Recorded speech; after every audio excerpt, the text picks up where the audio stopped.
que debe vestir su armadura todos los días.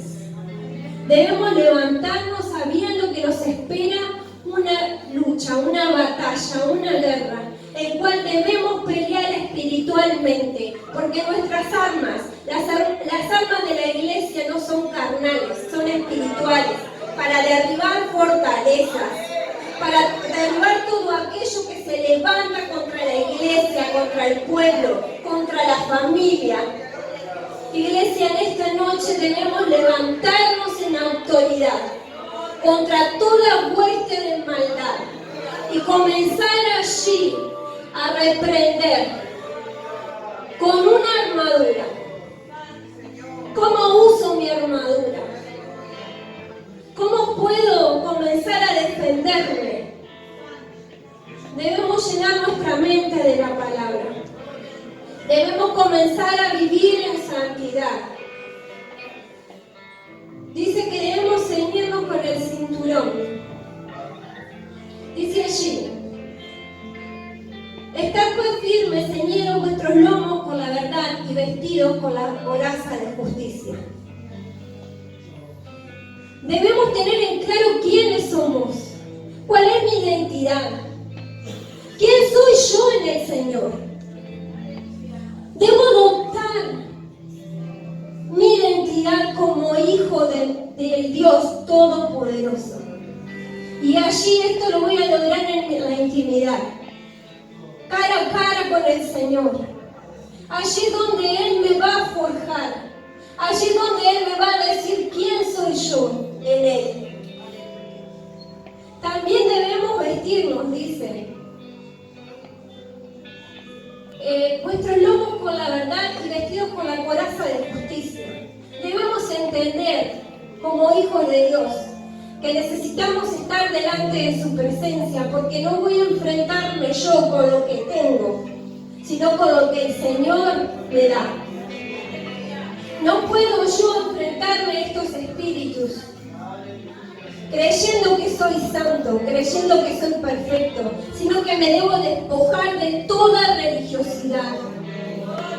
No para flagelarme a mí mismo y decirme soy una cucaracha o me arrastro en el piso o cuán pecador, sino para poder reconocer que tomado del Señor yo puedo vencer el pecado, yo puedo vencer el mundo, yo puedo vencer en Él.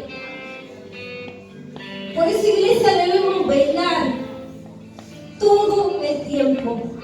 Pero como siempre digo, no oramos por la palabra porque ella ya es poderosa, sino que oramos por nosotros, para que podamos ser buenos recepcionistas, que podamos recepcionar bien el mensaje que el Señor tiene preparado para nosotros en el día de hoy. Sabemos que muchas veces hay luchas, hay dificultades, hay tristezas en el corazón, pero estamos en el lugar cierto, en el lugar donde sabemos que el amor de Dios prima por sobre todas las cosas. Y Él ahoga en esta noche, en este momento, aleluya, cierra tus ojos, Él ahoga en este momento toda tristeza que pueda haber en tu vida, Él ahoga toda amargura, todo enojo que pueda llegar a haber en tu corazón, porque su presencia es lo que hace la diferencia, su poderosa presencia, la unción de su Santo Espíritu,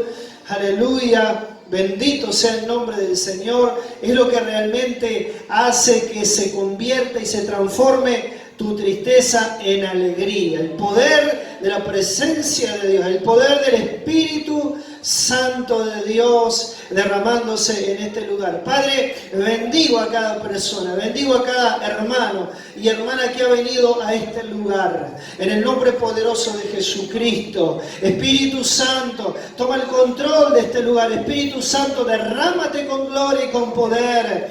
Espíritu Santo, manifiéstate en cada parte de este lugar. Como bien nuestra hermana decía hace un momento, nuestra lucha no es contra sangre ni carne, sino contra espíritus, principados, potestades, gobernadores de las tinieblas de este mundo, huestes de maldad en las regiones celestes. Y nosotros como pueblo del Señor nos levantamos con autoridad, aleluya. Como hijos del Señor nos levantamos con autoridad, aleluya. Y no solamente adoramos a Dios en los momentos de bonanza, de alegría, de gozo, sino que también adoramos al Señor en los momentos de prueba y en los momentos de dificultad. Esa es tu mejor adoración, hermano, hermana. Esa es tu mejor adoración. En los momentos de lucha, en los momentos de prueba, es el mejor perfume que le brindamos a nuestro Padre Celestial. Por eso levanta tu mano al cielo y dé gracias a Dios en esta noche. Él se anima a decirle gracias, Señor. Gracias, a pesar de la prueba, a pesar de la lucha, a pesar de que el enemigo se levante, yo te doy gracias, Señor, porque tú estás al control de todas las cosas. Como muchas veces hemos predicado aquí, tú estás al control en el momento bueno y en el momento de dificultad también. Porque tú permites que las cosas sucedan, Dios Todopoderoso, porque tienes un plan maravilloso, porque tienes un plan eterno. A veces no lo podemos comprender, no podemos comprender por qué nos suceden las cosas, pero el Dios Todopoderoso a su tiempo revela y revelará cuál es el motivo y cuál es la razón de que la situación se produce de esa manera. Porque estamos confiando en un Dios poderoso, en un Dios que trasciende el tiempo y las edades, en un Dios que no está limitado al tiempo como nosotros, sino que Él tiene el control del pasado, el presente y el futuro de nuestras vidas. Por eso, Señor, en esta hora descansamos en ti, nos ponemos en tus manos, Señor, que sabemos que son las mejores manos, que tú te encargas, Señor, tú te encargas de cada una de las situaciones. Confiamos en ti. Porque tu palabra dice que la ira del hombre no obra la justicia de Dios. Y en esta noche, Señor, queremos no permitir que nuestra ira, Señor, se derrame, sino que tu justicia se manifieste. Amén. Tú eres el Dios justo que pelea y defiende a tus hijos, a tu iglesia, a esta congregación. Por eso, Señor, te damos gracias. Ponemos este mensaje, esta palabra que tú has puesto en mi corazón, en tus manos, para la gloria y honra de tu nombre. Te damos gracias, Señor, y toda la iglesia dice amén, amén. Denle un aplauso al Rey de Gloria. Aleluya. Gloria a Dios. Tome su lugar, hermanos. Acompáñenme a segunda de Pedro, capítulo 1, versículo 1 en adelante. Este es un momento especial en el cual Dios preparó para ti una mesa, un alimento. Nadie se me distraiga, por favor, por nada, por absolutamente nada que sea externo. Sí, vamos a tomarnos estos minutos y este tiempo que Dios preparó, porque Dios lo preparó para tu vida, para que vos lo puedas aprovechar al máximo. ¿Sí? Que el Señor que quite toda distracción que pueda haber interna o externamente, para que la palabra de Dios surta el efecto que pueda surtir en el corazón de cada uno. En definitiva, lo que Dios quiere es que tú y yo salgamos renovados de este lugar, llenos, fortalecidos, y que podamos realmente seguir creciendo como hijos del Señor. Por eso hay una imagen ahí al principio, hermano Luciano, por favor, la primera imagen, por favor, ahí está. Tenemos que ser así, hermano, a ver, retroceder nunca, rendirse jamás. Es el título, ¿verdad?, de una película, ¿no es cierto? Y si ese niño está así, yo quiero que vos le digas a la persona que está a tu lado, de la misma manera que hace este niño, decirle a la persona que está a tu lado, retroceder nunca, rendirse jamás. Amén. Así somos los hijos del Señor, hermano. Amén. Retroceder nunca, rendirse jamás. Es porque tenemos un Dios grande y poderoso que pelea por nosotros. La victoria está asegurada. Sí, hermano, la victoria está asegurada. Pero para esto tenemos que seguir creciendo como hijos del Señor. Es un constante crecimiento la vida de los hijos de Dios. Y en el libro de segunda de Pedro, capítulo 1, que no lo tenemos en la pantalla, ¿sí? Vamos a buscar en la Biblia, segunda de Pedro capítulo 1, Es el mensaje central. Después me voy a ir a otros versículos, pero el mensaje central se encuentra ahí, en 2 de Pedro, capítulo 1, versículo 1 hasta el 8, y dice así la palabra del Señor.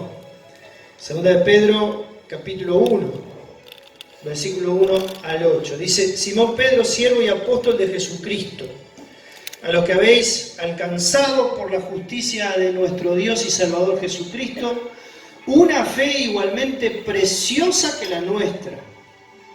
Gracia y paz sean multiplicadas en el conocimiento de Dios y de nuestro Señor Jesús.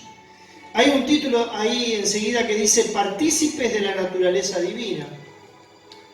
Y dice el versículo 3, como todas las cosas que pertenecen a la vida y a la piedad nos han sido dadas por su divino poder, mediante el conocimiento de aquel que nos llamó por su gloria y excelencia, por medio de las cuales nos ha dado preciosas y grandísimas promesas, para que por ellas llegases a ser participantes de la naturaleza divina, habiendo huido de la corrupción que hay en el mundo a causa de la concupiscencia. ¿Y cómo se logra eso? Bueno, el versículo 5 lo responde. Vosotros también, poniendo toda diligencia por esto mismo, añadid a vuestra fe virtud. A la virtud, conocimiento. Al conocimiento, dominio propio. Al dominio propio, paciencia. A la paciencia, piedad. A la piedad, afecto fraternal. Y al afecto fraternal, amor. Porque dice el versículo 8, porque si estas cosas están en vosotros, mire qué interesante esto, hermano, si todas estas cosas que menciona el 5 y el 6, que leímos recién, están en vosotros, y abundan, dice el Señor, cuando dicen gloria a Dios, no os dejarán estar ociosos ni sin fruto en cuanto al conocimiento de nuestro Señor Jesucristo. ¿Cuántos dicen amén en esta noche? Hace un tiempo atrás yo prediqué sobre este mensaje, pero el Señor me instó a que lo volviera a compartir con todos ustedes por algunas razones. Primera razón, porque la iglesia siempre, gracias a Dios, se está renovando y almas nuevas y gente nueva se está acercando a la iglesia. Pero también por lo que mencionaba Pastor Jorge el domingo, por la memoria. Carecemos muchas veces de memoria y necesitamos que de manera continua y permanente el Señor, el Espíritu Santo, nos esté recordando todo lo que está escrito en su palabra y todas esas promesas que el Señor tiene para cada uno de nosotros, poder refrescarla y recordar para seguir creciendo como hijos del Rey de Reyes y el Señor de Señores. Por eso todos los meses, ¿verdad?, celebramos la Cena del Señor y estamos recordando el sacrificio de Cristo y estamos anunciando su venida. Y todos los meses lo hacemos, aunque lo tenemos que hacer todos los días, pero de una manera física lo hacemos para justamente tener esa memoria, pedirle al Señor que nos dé memoria de todas las virtudes, de todas las bendiciones que Él tiene para nosotros. Y en el versículo 5 vemos, hermano, que hay algunas cosas que necesitamos tú y yo que abunden en nosotros, ¿verdad? Porque el versículo 5 primero habla que debemos añadir a nuestra fe virtud. O sea que Dios ya nos está diciendo a través de su palabra que hay algo que nosotros tenemos, que es fe, ¿verdad? Pero no la fe común, la fe común y corriente, esa fe, esa credulidad que tiene todo el mundo. Los hijos del Señor tenemos una fe distinta que la Biblia teológicamente la llama la fe salvadora, la fe que salva. Es una fe que nos lleva a nosotros a tener una verdadera y plena confianza en nuestro Dios y no simplemente credulidad o querer en cualquier cosa. A veces hablamos con la gente que no es cristiana y a veces te dicen, pero yo me tengo una fe bárbara. Hemos escuchado muchas veces gente decir, no, yo tengo una fe tremenda, yo tengo una fe bárbara. Nosotros sabemos lo que tenemos al Espíritu Santo y lo que conocemos la palabra de Dios, sabemos perfectamente que esa no es una fe verdadera, porque tiene que ver con algo natural, con algo que nace del ser humano, que es terrenal. que es la credulidad. Pero la fe es diferente, porque incluso la misma Biblia, ¿sabe qué dice, hermano? Que ni siquiera esa fe salvadora es nuestra. Porque el libro de Efesios dice que es un regalo, es un don de Dios. Dice que esto no es de nosotros, o sea, la fe que Dios nos ha dado no es de nosotros, sino que es un don de Dios. Porque no es por obras para que nadie se gloríe. Entonces la fe que vos tenés, esa fe salvadora, ni siquiera es tuya.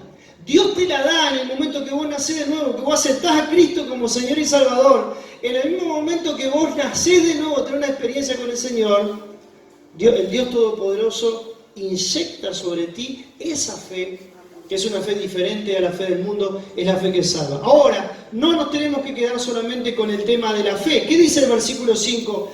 Que debemos añadir, para poder crecer como hijos del Señor, a la fe, ¿qué cosa? Virtud. Mira que está a tu lado, virtud, la virtud. ¿Qué es la virtud? Bueno, yo busqué en el diccionario ahí alguna definición, y la palabra virtud, por ejemplo, es la disposición del alma que nos incita a obrar justamente. Mire qué interesante esta definición.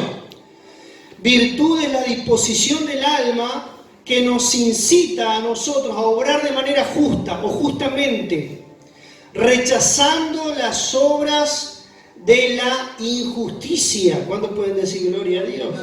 Qué bueno que esta iglesia tenga esta capacidad, este don, ¿verdad? Este fruto que es la virtud. Busqué también en la Nueva Traducción Viviente la palabra virtud, y la Nueva Traducción Viviente dice excelencia moral. Mire qué interesante esto. Una persona que tiene virtud, un hijo de Dios, una hija de Dios que tiene virtud, tiene excelencia moral. Es una persona que realmente se comporta de acuerdo a la justicia de Dios. Hay otra declaración que dice, también significa el deseo del alma que nos impulsa a rechazar el pecado. ¿Cuántos dicen gloria a Dios a esto? Y nos lleva a amar la justicia. Qué bueno que esta iglesia, que esta congregación, que los hermanos de aquí, que nos congregamos aquí, rechacemos el pecado y amemos la justicia. Dice, la virtud es una disposición permanente, esta palabra es clave, permanente de hacer el bien. Por eso el Señor nos dice en su palabra que para ser buenos hijos del Señor y para crecer, ¿verdad?, en la madurez espiritual, no solamente tenemos que tener fe, sino que a la fe le tenemos que añadir esta cosa tan linda que es la virtud. Fíjense que esta palabra en el idioma original griego es la palabra arete, que habla de un hábito. Mire qué interesante esto. Indica un hábito operativo, dice una costumbre o una disposición incorporada por repetición de actos. O sea, yo lo hago de manera permanente. Soy una persona virtuosa, de manera permanente. Ya lo tengo incorporado en mi vida. ¿Por qué? Porque entendí la palabra de Dios, porque obedezco a Dios, porque obedezco sus mandamientos, porque intento siempre hacer su voluntad. Entonces eso se convierte en mi vida en algo incorporado por repetición de actos. Mire qué interesante esto. Así como antes repetíamos actos pecaminosos, y como lo repetíamos todo el tiempo, nos convertíamos en esclavos del pecado. Ahora es totalmente lo contrario. ¿Cuántos dicen gloria a Dios? Hacemos obras de justicia y es una repetición de actos permanente y nos convertimos en personas virtuosas.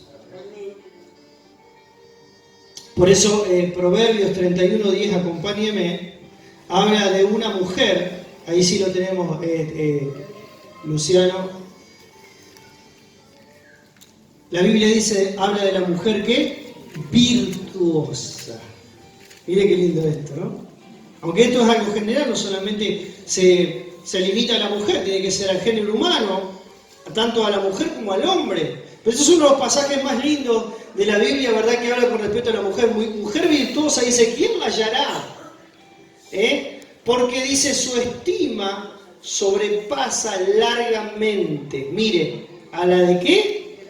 A la de las piedras preciosas. ¿Cuántos dicen gloria a Dios?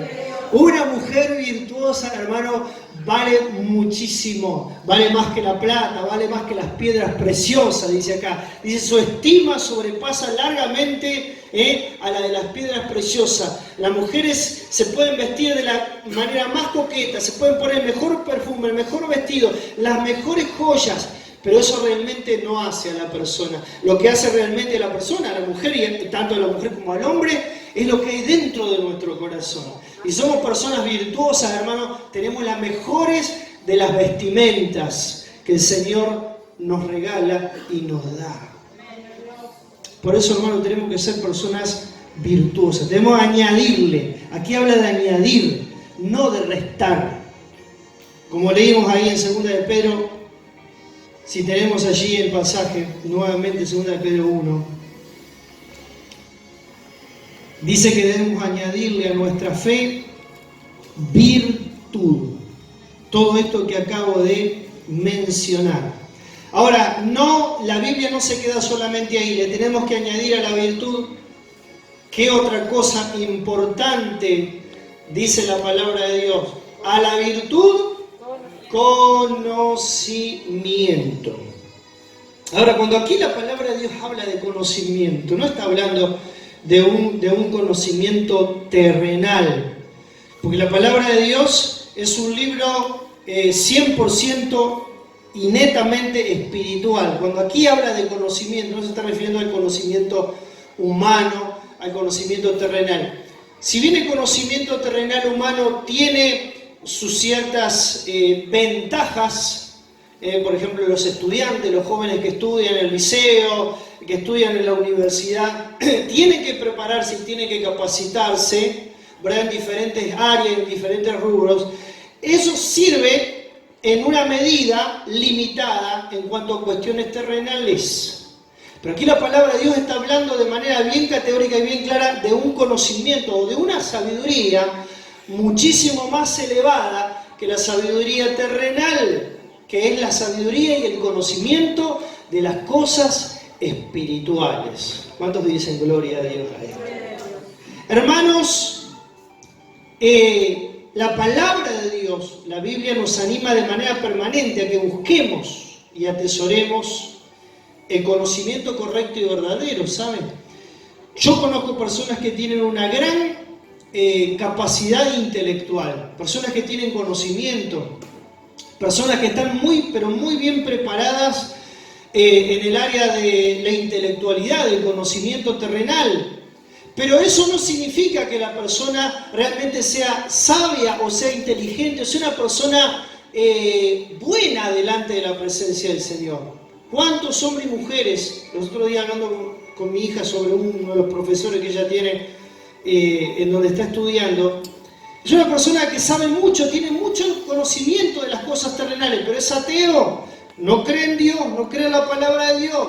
Por lo tanto, probablemente esa persona deba tener ciertas ataduras en su vida y costumbres en su vida, ¿verdad?, pecaminosas, que obviamente uno no lo sabe porque esa persona tendrá su vida privada. Pero nos damos cuenta nosotros, hermanos, de manera clara que el conocimiento humano y terrenal no te hace un hombre de Dios, una mujer de Dios, un siervo de Dios o una sierva de Dios. Lo encontramos también en el libro de Santiago, capítulo 3, lo tenemos también allí en la pantalla si quieren buscar. Siempre teniendo marcadito ahí el pasaje de 2 de Pedro.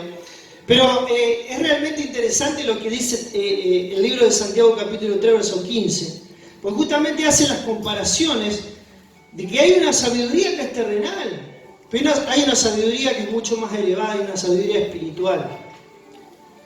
Dice en Santiago capítulo 3, versículo 15 al 17, también lo tenemos allí en el proyector, dice, porque esta sabiduría, se está hablando primero de la sabiduría del mundo, de la terrenal, dice, no es la que desciende de lo alto. Dice que esta sabiduría, mire cómo la califica, terrenal, o sea, de este mundo, animal y hasta diabólica. Porque hay una sabiduría en el mundo, hermano, que es hasta diabólica, porque puede llegar a ser esa sabiduría actos malvados y pecaminosos. Entonces no precisamente el hecho de tener conocimiento o cierta sabiduría en este mundo nos lleva a nosotros a ser personas de bien. Porque aquí está hablando de una sabiduría que es animal, es terrenal, animal y diabólica. Pero miren lo que dice el versículo 16. Dice, porque donde hay celos y contención, o sea, uno puede tener sabiduría terrenal, pero califica de esta manera, celos, contención. Dice, allí hay perturbación y toda obra perversa. Versículo 17.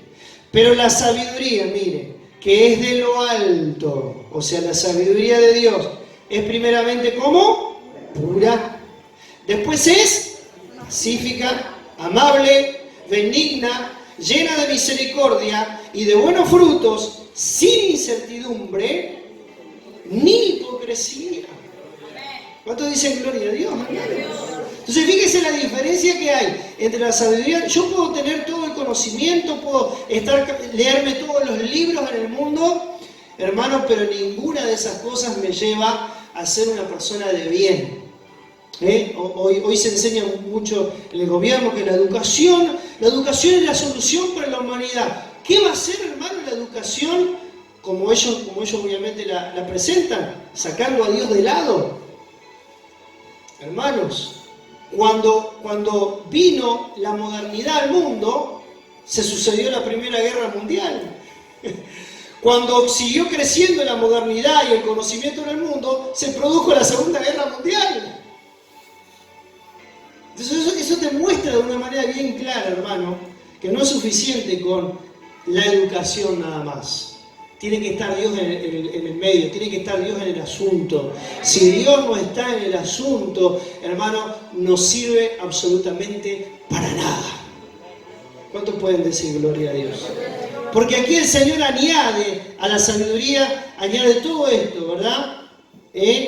Pureza, ser pacífico, ser amable, ser benigno, ser lleno de misericordia, buenos frutos, sin incertidumbre ni hipocresía.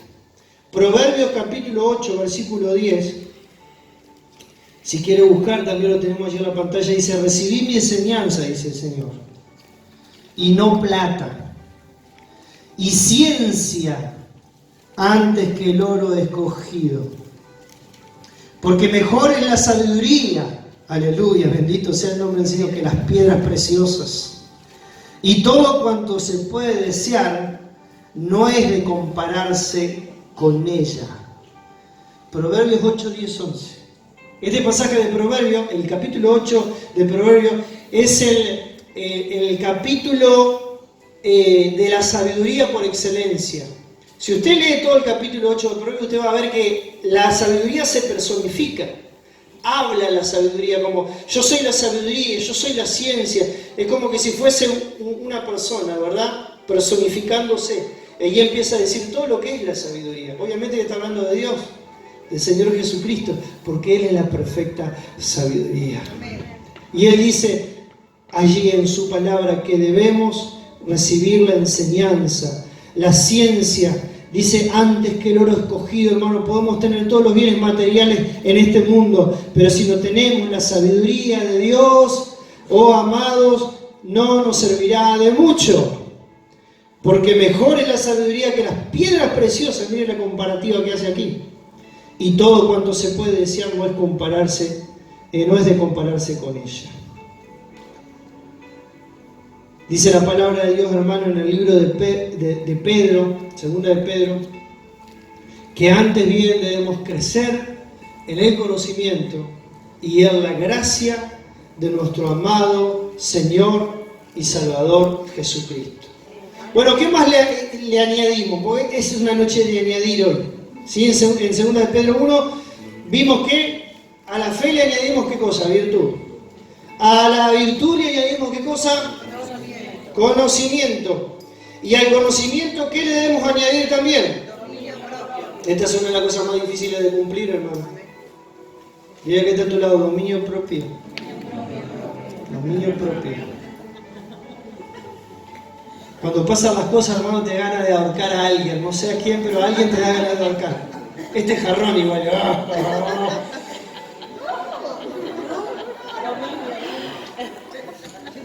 ¿No es cierto que te da ganas? A la patrona no, al patrón no, a otra cosa. Dominio propio, hermano, qué difícil que es. Pero el Señor nos da la capacidad. Y esta es una noche en la cual tenemos que pedirle al Señor eso, dominio propio. Definimos lo que quiere decir dominio propio. Es la capacidad de controlar los deseos y las pasiones. ¿Cuántos dicen gloria a Dios? Decían que está a tu lado, ¡guau! Es la capacidad de controlar los deseos y las pasiones, hermano. Qué difícil, ¿no? Especialmente, en este caso también, apetitos sexuales o de otro tipo. Pero tenemos que pedirle al Señor que nos ayude y nos dé esta capacidad de tener dominio propio. Nosotros mirando la serie bíblica con mi esposa está en la etapa donde a Jesús lo están castigando, ¿no? Cuando ya lo prenden, ya pasa lo de Getsemaní. Y uno ver esas injusticias, hermano, como uno, dice por dentro, Señor, qué poquito que somos nosotros, porque a veces nos pasa una cosa que es muchísimo, pero millonésima de veces menos dolorosa y triste, y qué mal nos ponemos los seres humanos, ¿no? Y si lo comparamos con el Señor, es una ganga. Porque el Señor Jesús, uno ve, venían los alguaciles, lo agarraban, le daban piñazos, le daban cachetadas, estaba en el piso y le pisaban la cabeza, le escupían, porque la Biblia dice, hermano, que el Señor Jesucristo fue escupido. Fíjate que venga alguien que te haga en la cara. ¿Qué hace?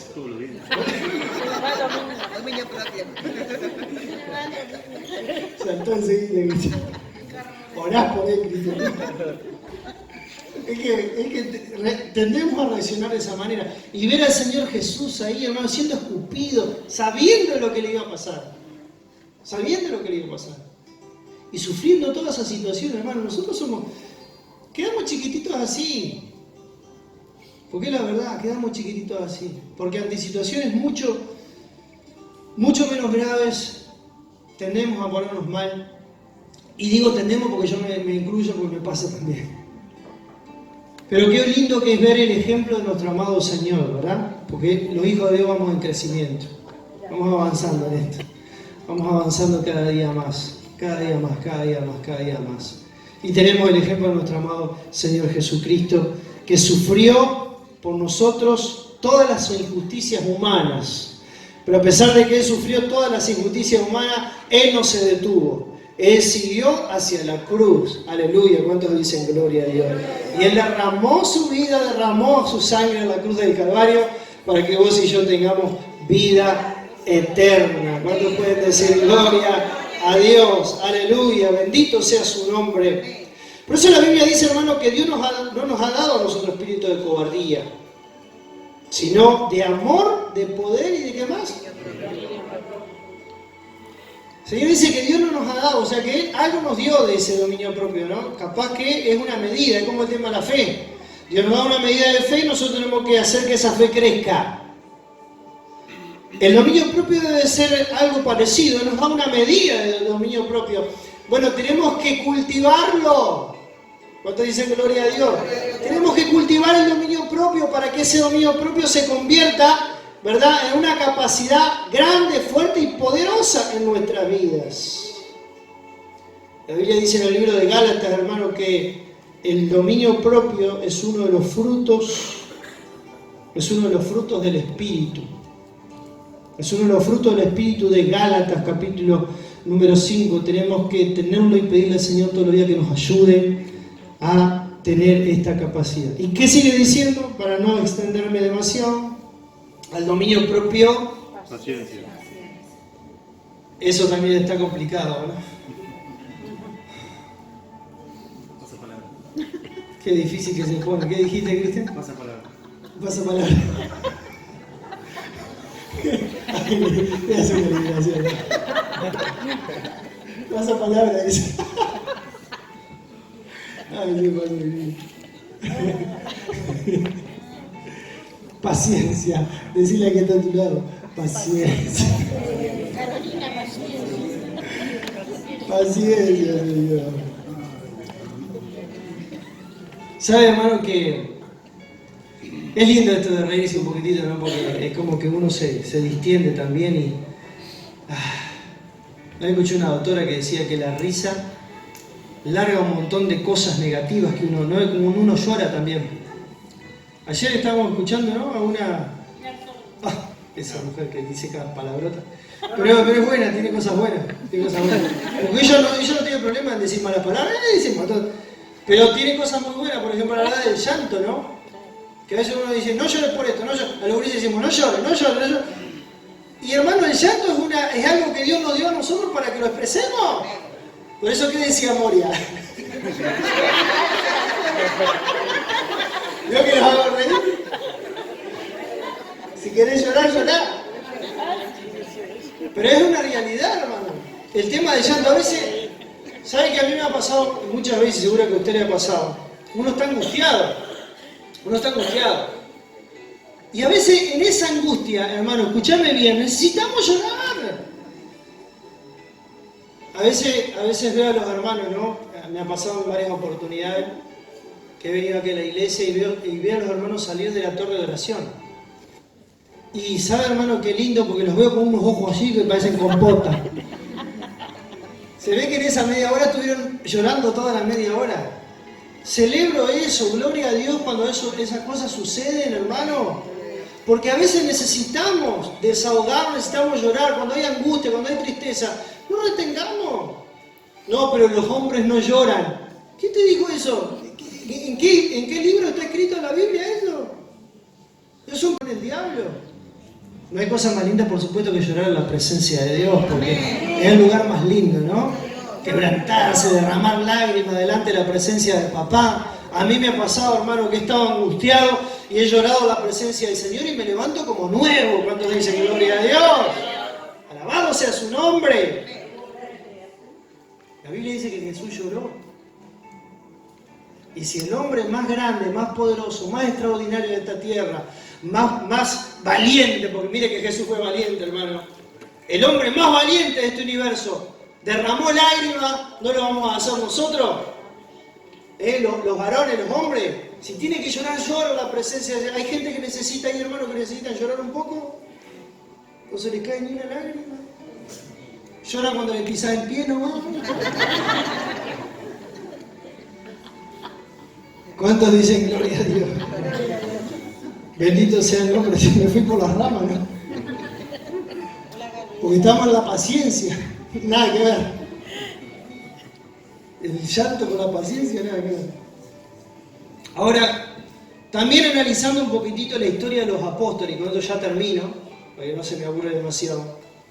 Con esta historia de los apóstoles, Dios fue tan sabio en elegir a los 12, obviamente uno sabemos que lo eligió para que la escritura se cumpliese, que fue a Judas Iscariote. Era necesario que Judas Iscariote estuviera entre los 12, miren.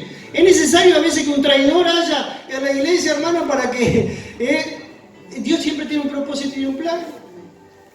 Entre los 12 estaba Judas Iscariote. ¿Para qué? Para que acusara a Jesús, para que Jesús fuese prendido, porque si eso no hubiese acontecido, él no hubiese sido arrestado. Mire todo lo que aconteció. Judas fue un instrumento poderoso en las manos del Señor. Mire. Véanlo de esa manera. Judas fue un instrumento poderoso en la mano del Señor, porque él fue el agente que Dios usó para que Jesucristo muriera en la cruz del Calvario y en la cruz del Calvario derrotara a los enemigos, a los principados y a las potestades. ¿Cuántos dicen gloria a Dios? O sea, a veces, hermano, las cosas que nosotros consideramos muy malas y muy negativas, Dios las transforma para bendición, siempre. Todo lo que acontece, sea bueno, e incluso lo malo todavía. Y ahí es donde el Señor nos enseña y nos manifiesta y nos muestra su poder. Pero entre esos 12 que Jesús eligió diferentes edades. Y uno de los apóstoles más jóvenes de esos 12 que Dios eligió fue el apóstol Juan. Y mire qué interesante, hermano, porque todos los otros apóstoles, todos murieron. Fueron mártires del Señor. Los otros 10 apóstoles, porque Judas no fue mártir, él se quitó la vida, se colgó. Pero los otros 10 apóstoles, todos fueron mártires. Sin embargo, Dios preservó, mire esto que interesante, preservó la vida de Juan del apóstol Juan, porque Dios tenía un propósito particular con él. A todos los otros apóstoles los usó durante un tiempo, vivieron hasta cierta edad y el Señor dijo, bueno, hasta acá es el tiempo tuyo de vida, ya cumpliste tu misión en la tierra, ahora es tiempo de irte conmigo al cielo. De todos esos apóstoles, el Espíritu Santo, los ángeles, el Señor, llámelo como le llame, preservó a Juan. Para que Juan, en el año 100 después de Cristo, ya siendo una persona anciana, todos los apóstoles ya estaban muertos hace rato, le preservó la vida porque Dios tenía un propósito en la vida de Juan de revelarle el libro de Apocalipsis.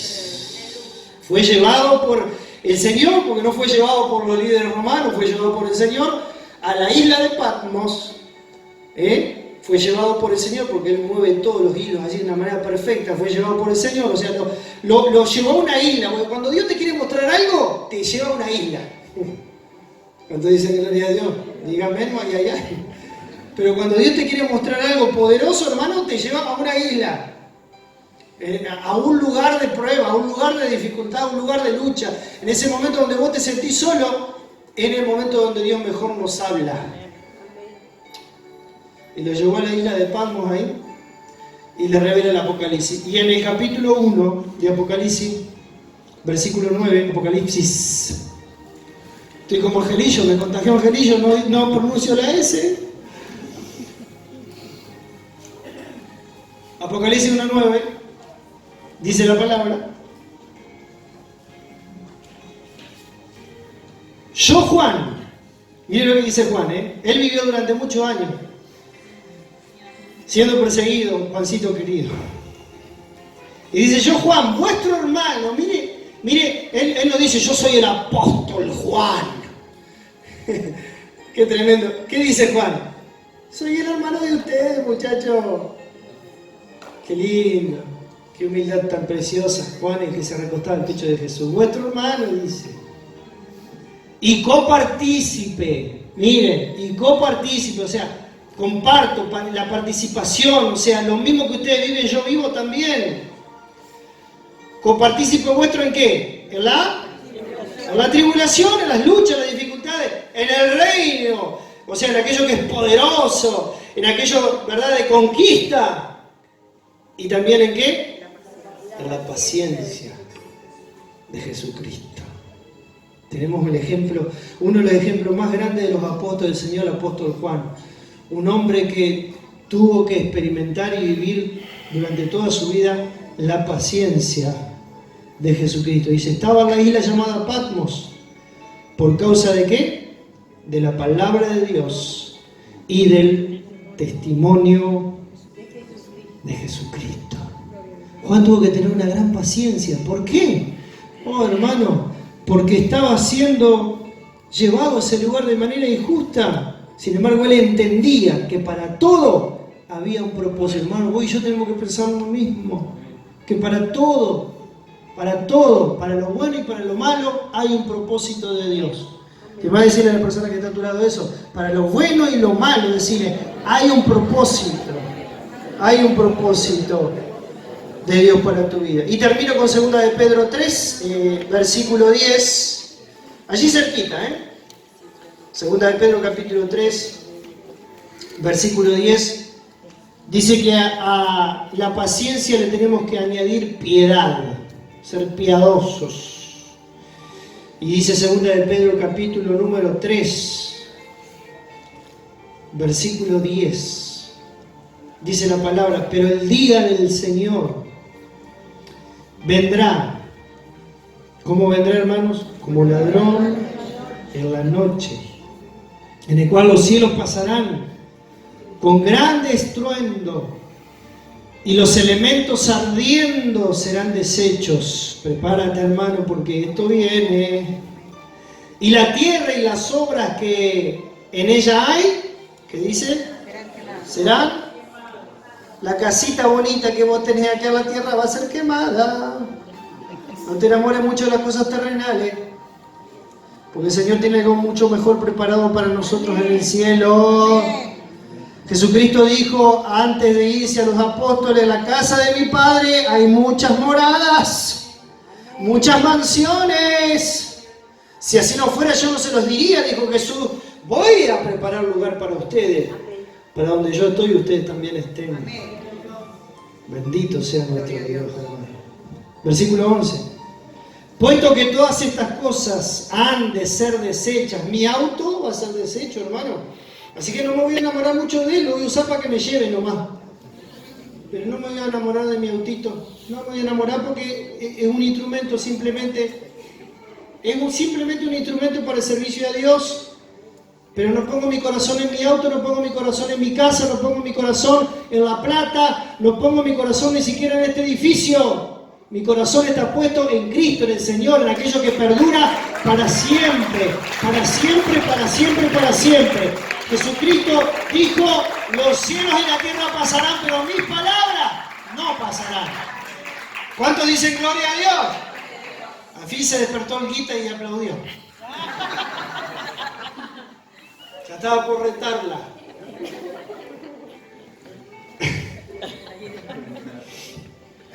Puesto que todas estas cosas han de ser deshechas, hermano. Puesto que tu auto va a ser deshecho, tu casa, tu trabajo va a ser deshecho. En algún momento, ¿no? ¿Qué dice la palabra? ¿Cómo no debéis, dice el Señor en esta noche, vosotros andar en santa y piadosa manera de vivir? ¿Cuánto dice gloria a Dios? Esperando y apresurando para la venida del día de Dios, en el cual los cielos encendiéndose serán deshechos, y los elementos ardiendo, siendo quemados, se fundirán. ¡Wow! Pero nosotros, diga conmigo, nosotros, levante la mano y diga, nosotros esperamos. Diga conmigo, nosotros esperamos según sus promesas. Diga conmigo, cielos nuevos. Diga conmigo, tierra nueva, en los cuales mora la justicia. Gloria a Dios. Fuertes aplausos al que vive. Aleluya. Bendito sea Dios. Gloria a Dios. Gloria a Dios. Gloria a Dios. Gloria a Dios. Bendito sea su nombre. Póngase en pie, por favor, vamos a orar. Levante su mano al cielo, gloria, en esta noche. El Señor quita toda tristeza, ya quitó, porque la palabra limpia, purifica. La palabra de Dios rompe, deshace, quiebra todo lo malo. ¿Sabe? El Señor está contigo, hermano. El Señor está con su iglesia. El Señor está con restaurando vidas. Y Él pelea por nosotros, ¿sabe? Porque hay grandes cosas para este ministerio y por eso el enemigo se levanta. Porque hay grandes cosas, hermano, y cuanto más grande la prueba, es porque la bendición es más grande. Aleluya. Jesús tuvo que pasar por el Getsemaní allí, terrible lo que vivió. Dice que sudaba grandes gotas de sangre, era una presión tan grande que vivió Jesucristo en ese lugar, que nosotros ni siquiera nos imaginamos la presión diabólica que experimentó él ahí en Getsemaní, en el lugar de la prensa. ¿Saben por qué? Porque lo que había después era muy poderoso, muy grande. Entonces fue muy grande la prueba. Cuanto al tamaño de la prueba es el tamaño de la bendición. Cuanto al tamaño de la dificultad es el tamaño de la gloria que se derramará sobre tu vida. Oh, levanta su mano, gloria a Dios. Gracias te damos, Espíritu Santo. Gracias por tu palabra porque es luz. Lámpara, lámpara, lámpara, lámpara en nuestro camino. Gloria a Dios, gloria a Dios, gloria a Dios. Lámpara, lámpara es tu palabra, lumbrera nuestro camino. Oh, bendito sea el nombre del Señor. Aleluya, aleluya, aleluya. Gracias, gracias. Levanta su mano. Gracias te damos, Señor. Gracias te damos por esta tu palabra. Palabra de poder, palabra de vida, palabra que levanta. Palabra que fortalece, palabra que transforma. Bendice a mis hermanos aquí en esta noche, Señor. Cuida y defiende a esta congregación, Señor. Señor, saca las cosas perversas y diabólicas a luz en este lugar, Padre. En el nombre poderoso de Jesucristo, tomamos autoridad contra los espíritus inmundos que se levantan contra la iglesia. Y declaramos que la luz de Cristo alumbrará toda obra perversa y oculta que se levanta contra esta congregación. Tomamos la autoridad del Padre ahora en el nombre de Jesucristo. Porque nosotros sabemos pelear con armas, pero con las armas del Espíritu, con las armas de la oración, hermano. Levante sus manos, pelee con las armas de la oración. Aleluya. No con las del desánimo, porque esas no sirven. No con la angustia, porque esas no sirven. O levántese en fe y en autoridad en esta noche. ¡Oh, gloria! ¡Oh, gloria! Gloria, gloria, gloria, gloria a Dios. Alabado sea tu nombre, Señor. Oramos a ti, oramos. Levante sus manos. Oramos, oramos, oramos. Gloria, gloria, gloria, gloria, Padre. Declaramos que seguimos avanzando y creciendo como hijos del Señor. Seguimos creciendo. Le añado a mi fe virtud. Aleluya. Aleluya. Padre, dótame de virtud. Líbrame y dótame de virtud, Señor, en esta noche. Aleluya. Aleluya, aleluya. A la virtud, Señor, añádele conocimiento. Declaro que el conocimiento, la sabiduría de Dios viene para mi vida. Yo me voy a esforzar para aprender y conocer más de ti, más de tu palabra, Señor. Como bien decía nuestro